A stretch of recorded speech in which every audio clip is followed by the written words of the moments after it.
শিশুলীলা মানৱ সন্তানৰূপী যশোদাৰ পুত্ৰ শ্ৰীকৃষ্ণৰ অপাৰ মহিমা। মাতৃ আৰু সমনীয়াৰ দৃষ্টিত শ্ৰীকৃষ্ণ হ'ল এজন সাধাৰণ বালক। সেই বালক কৃষ্ণই লগৰীয়াৰ সৈতে খেলা ধূলা কৰে আৰু কাজিয়াও কৰে। সৰ্বসাধাৰণ শিশুৰ দৰে শ্ৰীকৃষ্ণই কেতিয়াবা মাটিৰ লদা মুখত দি অমৃতৰ সোৱাদ লয়, কিন্তু সাধাৰণ শিশুৰ সতে তেওঁৰ শিশুসুলভ কাৰ্যৰ ৰজিতা নাখায়। শ্ৰীকৃষ্ণই মাটি খোৱা কাৰ্যৰ বিষয়ে সমনীয়াসকলে গৈ যশোদাক গোচৰ দিলে।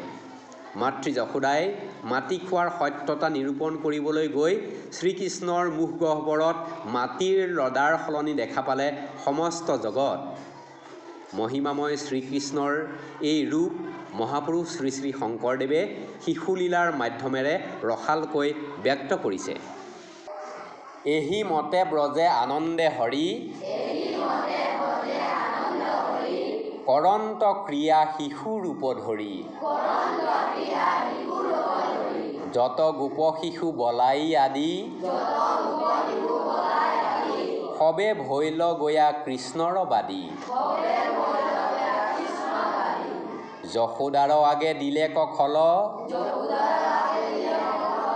খাইলন্ত কৃষ্ণে মাতি একদল। শুনিয়া যশোদা সুন্দৰী হাসি পুত্ৰৰ হাতত ধৰিলা আহি। কেনে মাটি খাইলি অৰে গোপাল উবাই আজি তোৰ ফাৰিব চাল। শুনিয়া কৃষ্ণৰ হৰিল মাত চক্ষু তেৰ কৰি মাওক শান্ত। ভয়তে যেন কম্পই হাত ভৰি যশোদা দেখে পুত্ৰ গৈল দৰি। মুখক চাহন্তে লাগয় বেথা কিয় মাটি খাইলি সোধন্ত কথা। লগৰ শিশু বোলে সমুদায় বলায়ো বোলে তোৰ জ্যেষ্ঠ ভাই। মাতন্ত কৃষ্ণে যশোদাক চাই মিছা মাতে সবে শুনিও আই। কদাচিতো মই নাখাওঁ মাটি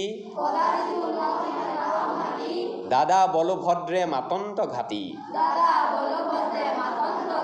পতিয়ান নাই চাৱা বিচাৰি হেন শুনি মাতে যশোদা নাৰী। বায়ু বেন্ত যেবে মাটি নখাইলি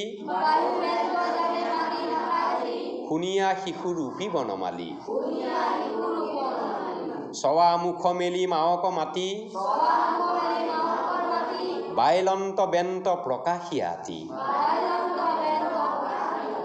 যশোদা সুন্দৰী দেখন্ত পাছে সমস্ত জগত গৰ্ভতে আছে। শ্ৰী শ্ৰী শংকৰদেৱ